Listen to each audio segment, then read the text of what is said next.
INS Vikrant First Indigenously Built Aircraft Carrier. Indigenous aircraft carrier, Vikrant, is set to commission on September 2, 2022, in the presence of Prime Minister Narendra Modi. The aircraft landing trials on INS Vikrant will begin in November and will be completed by mid-2023. Key facts about INS Vikrant. It is also known as Indigenous Aircraft Carrier 1, IAC-1. It is being constructed by Cochin Shipyard, Kerala for the Indian Navy.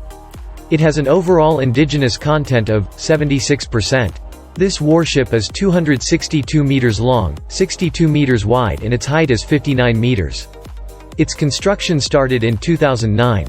INS Vikrant has over 2,200 coaches, designed for a crew of about 1,600 people, including special cabins to accommodate women officers. Vikrant has a cruising speed of 18 knots, a top speed of about 28 knots and an endurance of about 7,500 knots. It works on short takeoff but arrested recovery mechanism, STOBAR. This mechanism is very much similar to mechanism in the present carrier INS Vikramaditya. INS Vikrant is powered by 4 General Electric gas turbines. The motto of INS Vikrant is, Jayama Sam Ud Spr Da. It was taken from Rig Veda. I defeat those who fight against me.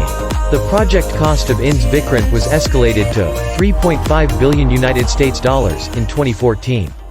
In 2019, an additional $420 million was authorized for a Phase 3 of the project.